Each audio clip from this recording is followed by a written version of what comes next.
बिस्मिल्लाहिर्रहमानिर्रहीम, अस्सलाम वालेकुम। एक आदमी, सिर्फ एक आदमी पूरी जंग में कितना अहम किरदार अदा कर सकता है। यानी दो मुल्कों के दरमियान जंग है जो बड़ी ख़तरनाक और बड़ी शदीद है और उसमें पूरी दुनिया एक तरह से डिवाइड हो रही है, इन्वॉल्व है। उस जंग में सिर्फ एक आदमी कितना अहम किरदार अदा कर सकता है, इसकी मिसाल रूस और यूक्रेन के दरमियान जारी जंग में सामने आई है। हाँ, ये एक आदमी कोई आम आदमी नहीं है, ये दुनिया का अमीर तरीन आदमी है, अमीर तरीन आदमी इलॉन मस्क ने एक ऐसा काम किया है कि जिसकी वजह से यूक्रेन और रूस के दरमियान जंग में कई हवालों से ऐसे लगा कि बिल्कुल रुख ही बदल गया है इस जंग का।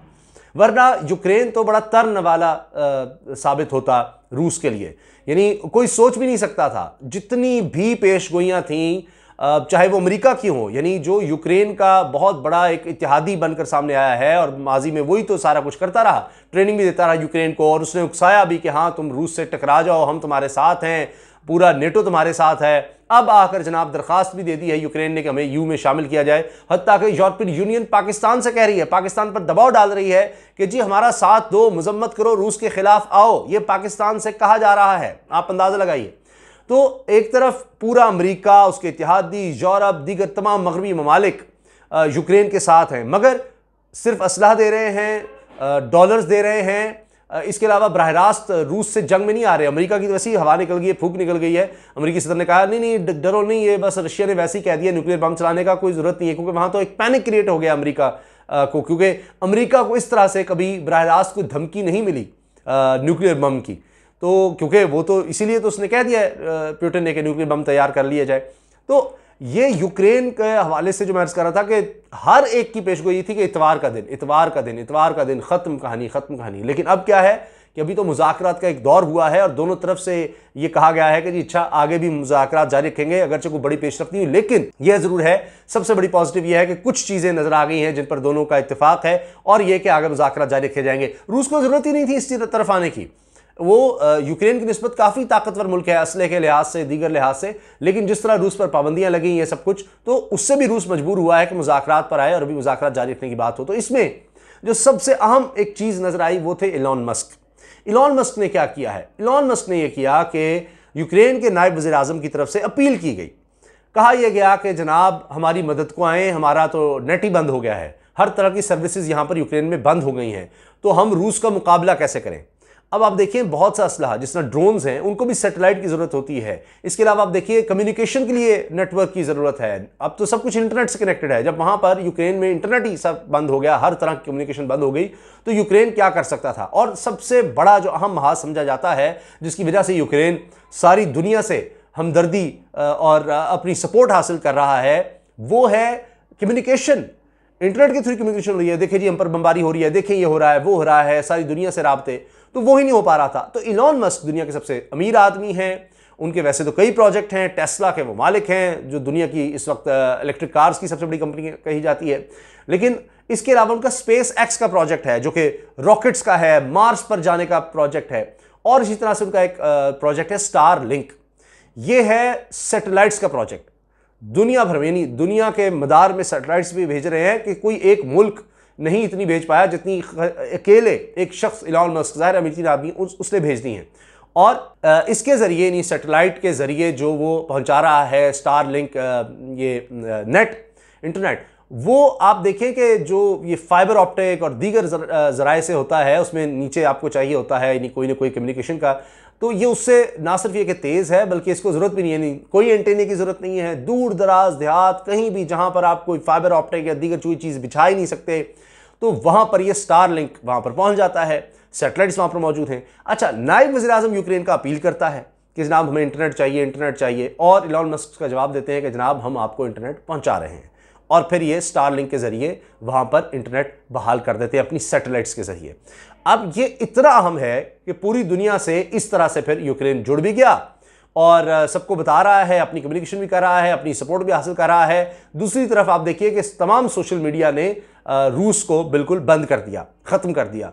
तो ये भी एक आप देखें ना कि कोई भी जंग होती है उसमें चाहे आप उसको प्रोपेगेंडा कहें, इंफॉर्मेशन वॉर कहें, ये एक बाकायदा हिस्सा है जंग का। तो वहां पर यूक्रेन को सबसे ज्यादा फायदा किसने पहुंचाया है, या उस जंग में अगर कहीं आगे नजर आ रहा है, आप रायमा देख लेना, वो ज्यादा आपको दुनिया में किसके खिलाफ नजर आएगी, रूस के खिलाफ। तो वो किस लिए, वो किस वजह से, कम्युनिकेशन की वजह से, इंफॉर्मेशन की वजह से तमाम मुल्क इसके साथ आ गए और उसको डॉलर्स पे डॉलर मिल रहे हैं। इसके अलावा आप देखिए कि जो क्रिप्टो करेंसी है उसमें कितने करोड़ डॉलर मिल गए हैं उसको, करोड़ों डॉलर यूक्रेन को उसने मदद के लिए पुकारा तो वहां पर करोड़ों डॉलर आ गए जनाब, बिटकॉइन के जरिए, दीगर जो क्रिप्टो करेंसी है इसके जरिए, और गुमनाम लोगों ने भेज दिए। तो वहां पर उसको बहुत ज्यादा रकम भी मिल रही है जो उनके लिए बहुत ज्यादा जरूरी है। असलहा भी बहुत ज्यादा, माजी की निस्बत को बहुत ज्यादा असलहा मिला है। हाँ, लड़ने के लिए बराह रास्त अमेरिका या उसके इत्तेहादी नहीं आ रहे। अब इलॉन मस्क ने यह ऐलान किया, माजी में भी इस तरह से कर चुके हैं। तो देखिए कि एक शख्स किस तरह से सारी गेम को बदल देता है। अब आपको मैं थोड़ी सी इंफॉर्मेशन मजीद इसकी देना चाह रहा हूं जो बड़ी इंटरेस्टिंग है कि इलॉन मस्क ने कितनी सैटेलाइट्स जो हैं मदार में छोड़ी हुई हैं। अब 15 जनवरी को इलॉन मस्क ने बताया था कि स्पेस एक्स के 1469 स्टारलिंक सैटेलाइट्स काम कर रहे हैं और मजीद 272 को जल्द ऑपरेशनल किया जाएगा।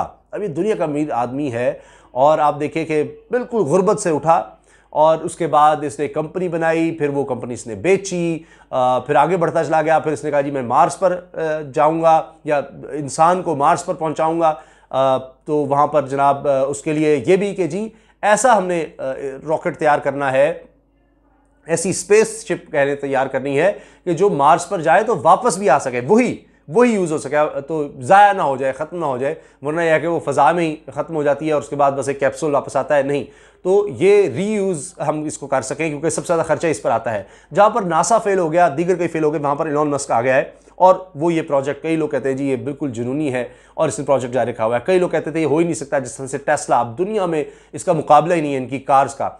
और अब तो ये मोबाइल का भी कह रहे हैं। फिर इसके अलावा रोबोट्स की बात हो रही है, आर्टिफिशियल इंटेलिजेंस की बात हो रही है। इसमें ये न्यूरलिंक की बात करते हैं कि जनाब इंसान जो फालिज ज़दा है, जिनका निचला धड़ काम नहीं करता, दिगर, उसके लिए बड़ी पेशरफ कर रहा है। तो ये एक शख्स कहाँ से कहाँ ले गया है और इसने आप देखिए कि इस जंग में कितना बड़ा किरदार अदा कर दिया है। अच्छा, इलॉन मस्क ने इससे पहले भी सुनामी और आतिश फिशा से मुतासर होने वाले जज़ायर टोंगा के लिए भी 50 सैटेलाइट टर्मिनल्स अतिया किए थे ताकि वहां इंटरनेट सर्विस को बहाल किया जा सके। अब बाकायदा ये ट्वीट्स मौजूद हैं जो नायब वज़ीर आज़म है यूक्रेन का, उसकी कि जी इलॉन मस्क से वो उसने अपील की, यानी एक मुल्क है वो एक शख्स से अपील कर रहा है कि जी Elon Musk, while you try to colonise Mars, Russia tried to occupy Ukraine. While your rockets successfully land from space, Russian rockets attack Ukrainian civil people. We ask you to provide Ukraine with Starlink stations and to address sane Russians to stand. अच्छा, Elon Musk जवाब देता है जी इसका, Starlink service is now active in Ukraine, more terminals en route, कि और भी terminals आ रहे हैं। अच्छा, आप देखिए कि जंग में सैटेलाइट का कितना असर है, क्योंकि इससे पहले ये होता था कि जो ये सैटेलाइट्स जो मिसाइल को गाइड करती हैं, ड्रोन्स को गाइड करती हैं, ये एक दौर था कि सिर्फ अमेरिका के पास था जीपीएस सिस्टम वगैरह।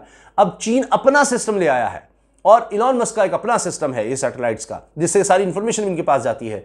तो आपने ड्रोन का भी इस्तेमाल करना है, आपने दीगर अब जितने लेटेस्ट तैयारे हैं उनका इस्तेमाल करना है, हथियारों का इस्तेमाल करना है, उसके लिए आपको सैटेलाइट का लिंक बहुत ज़्यादा ज़रूरी है। इसी तरह से आप देखिए कि ये तो एक अजीब ही दुनिया, और नेट उसने बहाल कर दिया। तो ये एक बहुत अहम चीज़ साबित हुई है अब तक, अगर आप जंग को देखें, और ये इतनी बड़ी खबर बनी। इसके साथ आप देखें कि ये जो क्रिप्टो करेंसी है उसके ज़रिए कितने करोड़ों डॉलर दिए गए हैं, और ये भी एक बड़ी खबर बनी कि बिटकॉइन के एहतियात की भरमार हुई है जंग के बाद यूक्रेन पर। इनकी तरफ से इमदाद की अपील की गई थी कि हमारी मदद करें, तो कितनी मदद यहाँ पर की गई है। काश इसी तरह से ये मगरबी दुनिया जिस तरह से यूक्रेन की मदद को आ रही है और यहाँ पर जनाब इतनी दौलत भी, असला भी दिया जा रहा है, काश ये फ़लस्तीन के मुसलमानों के लिए भी कभी इस तरह सोचें, फ़लस्तीन के मुसलमानों के लिए भी इस तरह सोचें, खामोशी ने अख्तियार करें। यूक्रेन ने क्या किया फ़लस्तीन के मुसलमानों के लिए, ये भी सोचने की बात है। कभी कुछ किया इन्होंने? अब सारी दुनिया जिस तरह इनको ये मदद फराम कर रही है, असले के ज़रिए, रकम के ज़रिए, क्रिप्टो करेंसी के ज़रिए, इंफॉर्मेशन के ज़रिए, हर तरह से, क्या फ़लस्तीन के मज़लूम मुसलमानों के लिए कभी इस तरह किया है? उस मतलब यूक्रेन और इसराइल, रूस का तो फिर भी कुछ आप कर सकेंगे कि कोई ना कोई असलहे का मवाजना है। फ़लस्तीन के पास तो कोई असलहा भी नहीं है, फिर भी वहाँ पर निहत्ते रोज़ाना उनको मारा जाता है। अब भी हो रहा है, तो उसके लिए भी शायद कभी ये आवाज़ उठाएं। अल्लाह हाफ़िज़।